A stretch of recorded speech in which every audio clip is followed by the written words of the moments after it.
नमस्कार, आप देख रहे हैं दर्श न्यूज और मैं हूं आपके साथ दक्षा प्रिया। आज के इस विशेष पेशकश में हम बात करेंगे राजनीतिक रणनीतिकार प्रशांत किशोर और उनकी पार्टी जनसुराज की। आपको याद होगा साल 2015 के बिहार विधानसभा चुनाव में प्रशांत किशोर ने नीतीश कुमार के लिए एक नारा दिया था, बिहार में बहार है, नीतीश कुमार है। अब राजनीति में आने के बाद वही प्रशांत किशोर बिहार में घूम घूम कर कह रहे हैं बिहार बदहाल है, नीतीश कुमार बीमार है। अब सबसे बड़ा सवाल है कि जनता प्रशांत के उस समय की बातों को सही माने या अभी की बातों को। अब प्रशांत किशोर से जुड़े कई सवाल जनता के मन में उठने लगे हैं। आइए हम प्रशांत किशोर और जनसुराज से जुड़े सभी पहलुओं को सिलसिलेवार ढंग से समझते हैं कि आखिर पीके के मन में क्या चल रहा है। आप सभी जानते हैं कि प्रशांत किशोर चुनावी रणनीतिकार रहे हैं। प्रधानमंत्री नरेंद्र मोदी से लेकर नीतीश कुमार तक कई राजनीतिक दलों के लिए रणनीति बना चुके हैं। अब अपना भविष्य तलाशने राजनीति में आए हैं। सबसे पहले अक्टूबर 2022 में पीके ने पश्चिम चंपारण से पदयात्रा शुरू की।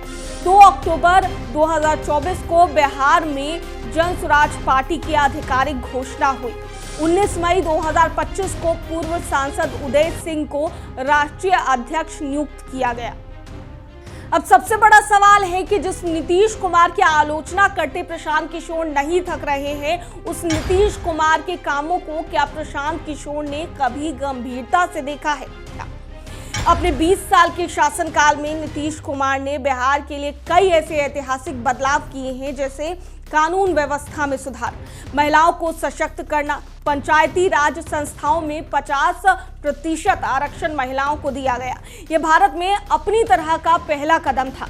मुख्यमंत्री साइकिल योजना और पोशाक योजना ने लाखों लड़कियों को स्कूल में बनाए रखा। सड़क और आधारभूत ढांचा का विकास, जिससे पूरे बिहार की कनेक्टिविटी अच्छी हुई। 7 निश्चय योजना, जिससे बिहार के गांवों का विकास हो सका। नीतीश कुमार की इन योजनाओं ने बिहार की सूरत को ही बदल दिया। पूरा देश बिहार के विकास को देख रहा है। आखिर ये बात प्रशांत किशोर को क्यों नहीं समझ आ रही है? इन दिनों प्रशांत बिहार बदलाव यात्रा पर निकले हुए हैं। बदलाव यात्रा में जाने की घोषणा पीके ने अपने 11 अप्रैल 2025 के फ्लॉप हुए रैली के दौरान ही की थी। पीके ने रैली को फ्लॉप करवाने का आरोप प्रशासन पर लगा दिया था। प्रशांत किशोर की यह आदत रही है कि असफलता का ठीकरा वह तुरंत दूसरे के सर पर फोड़ते हैं। प्रशांत किशोर की कई ऐसे निर्णय ने उन्हें और उनकी पार्टी को बैकफुट पर लाकर खड़ा कर दिया है।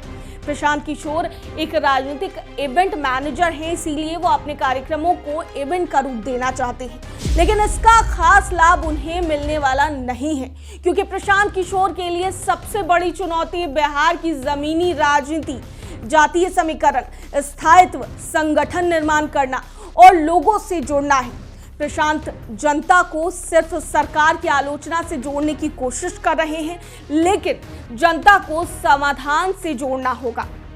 ओवर कॉन्फिडेंस में प्रशांत किशोर ने बिहार विधानसभा चुनाव में कुल 243 सीटों पर अपनी उम्मीदवार उतारने की बात कर रहे हैं और साथ ही कहते नजर आ रहे हैं कि अगर 140 सीटों से कम अगर हमारे प्रत्याशी जीतते हैं तो इसे हम अपनी हार मानेंगे। लेकिन ओवर कॉन्फिडेंस से लबरेज प्रशांत किशोर ने अक्टूबर 2024 के 4 बिहार विधानसभा के उपचुनावों में हुए इलेक्शन में चारों सीट पर क्लीन बोल्ड वो हो गए थे। जनसुराज ने केवल 10 वोट ही प्राप्त किए थे। यह प्रशांत किशोर के लिए सबसे बड़ी हार है। दूसरी विधान परिषद के लिए तिरहुत स्नातक क्षेत्र के उपचुनाव में भी जनसुराज के उम्मीदवार हार गए। तीसरी हार पटना विश्वविद्यालय के छात्र संघ चुनाव में हुई, जब जनसुराज के सभी पद के लिए उनके प्रत्याशी हार गए।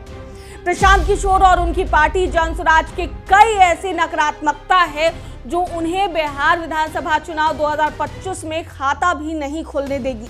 पीके पर सिर्फ मार्केटिंग का आरोप है। विरोधियों का कहना है कि पीके सिर्फ नैरेटिव गढ़ते हैं और जमीनी राजनीति नहीं करते। पीके इवेंट मैनेजमेंट की राजनीति कर रहे हैं, असली जमीन से कटे हुए हैं। जनसुराज में भी फैसले बहुत हद तक पीके केंद्रित होते हैं। सिर्फ संगठन में पीके का मिशन, पीके की टीम, पीके का रोड मैप ही चलता है और ये सब पर वो मौन रहते हैं। प्रशांत किशोर के पास नीतिगत स्पष्टता की कमी है। वहीं पीके ने वामपंथी, दक्षिणपंथी, मध्यवर्गीय सभी तरह की पार्टियों के लिए काम किया है, इसीलिए उनकी खुद की विचारधारा स्पष्ट नहीं है। पीके का प्रचार और आत्म छवि पर ज्यादा फोकस रहा है और जन स्वराज की रैलियां, पैदल यात्राएं, प्रेस मीट सब में पीके को मुख्य चेहरा बनाकर पेश किया जाता है। चुनावी रणनीतिकार के तहत चुनावी हार का भी प्रशांत का ट्रैक रिकॉर्ड रहा है। उन्होंने जितनी सफल रणनीतियां बनाई है उतने ही बड़े विफल प्रोजेक्ट्स भी रहे हैं।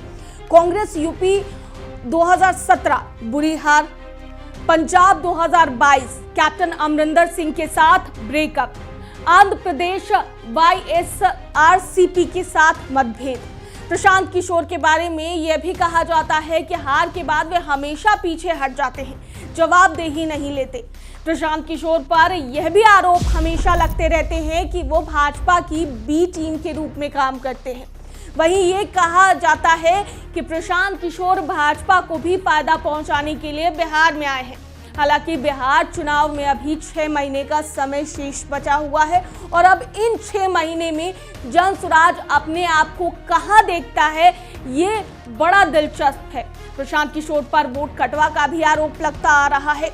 आने वाले चुनाव में अब जन स्वराज 1 या 2 सीटें भी अगर जीतता है तो वह भी पूर्ण विकल्प वो नहीं बन पाते हैं। अब देखना होगा कि चुनाव में आगे क्या होता है। हालांकि इस विशेष पेशकश में हम प्रशांत किशोर की चर्चा कर रहे थे, उनके चुनावों की चर्चा कर रहे थे और क्या रणनीति उनकी है इसके बारे में बात कर रहे थे। दर्श न्यूज में फिलहाल के लिए इतना ही। बने रहिए हमारे साथ देश और दुनिया की तमाम खबरों के लिए। धन्यवाद।